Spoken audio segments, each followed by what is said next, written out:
Many people think of blockchain as the technology that powers Bitcoin.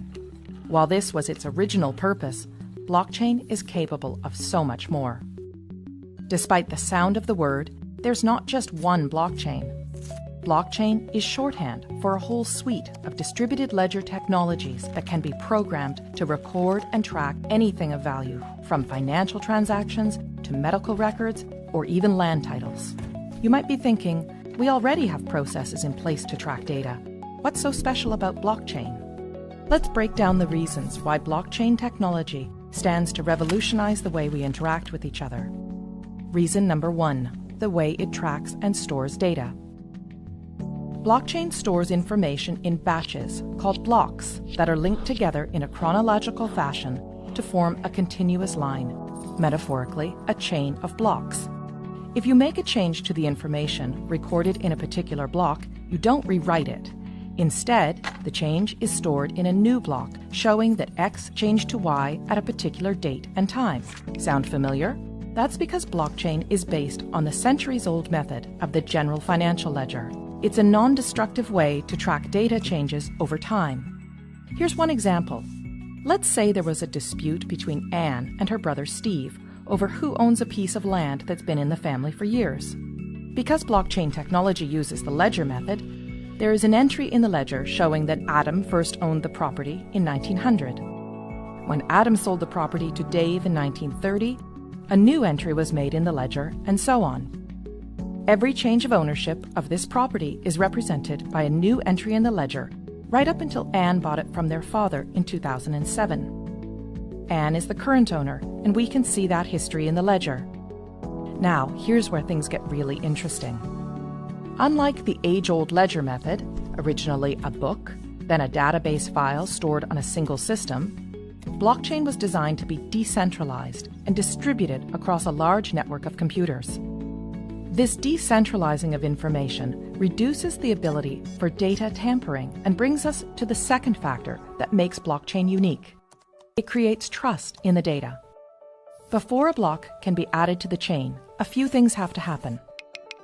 First, a cryptographic puzzle must be solved, thus creating the block. The computer that solves the puzzle shares the solution to all of the other computers on the network. This is called proof of work. The network will then verify this proof of work, and if correct, the block will be added to the chain. The combination of these complex math puzzles and verification by many computers ensures that we can trust each and every block on the chain.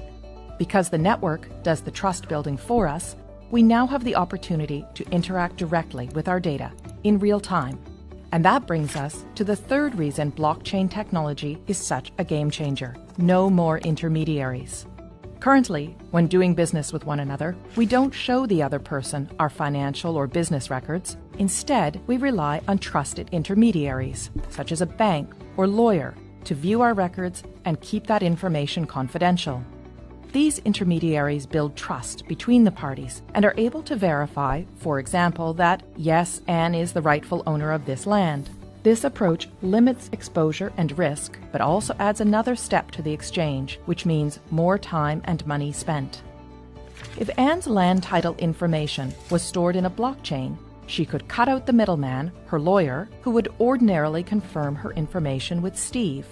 As we now know, all blocks added to the chain have been verified to be true and can't be tampered with, so Anne can simply show Steve her land title information secured on the blockchain. Anne would save considerable time and money by cutting out the middleman. This type of trusted peer-to-peer interaction with our data can revolutionize the way we access, verify, and transact with one another. And because blockchain is a type of technology and not a single network, it can be implemented in many different ways. Some blockchains can be completely public and open to everyone to view and access. Others can be closed to a select group of authorized users, such as your company, a group of banks, or government agencies. And there are hybrid public-private blockchains too. In some, those with private access can see all the data, while the public can see only selections. In others, everyone can see all the data, but only some people have access to add new data. A government, for example, could use a hybrid system to record the boundaries of Anne's property and the fact that she owns it while keeping her personal information private. Or it could allow everyone to view property records but reserve to itself the exclusive right to update them. It is the combination of all these factors, decentralizing of the data, building trust in the data, and allowing us to interact directly with one another and the data, that gives blockchain technology the potential to underpin many of the ways we interact with one another. But, much like the rise of the Internet, this technology will bring with it all kinds of complex policy questions around governance, international law, security, and economics.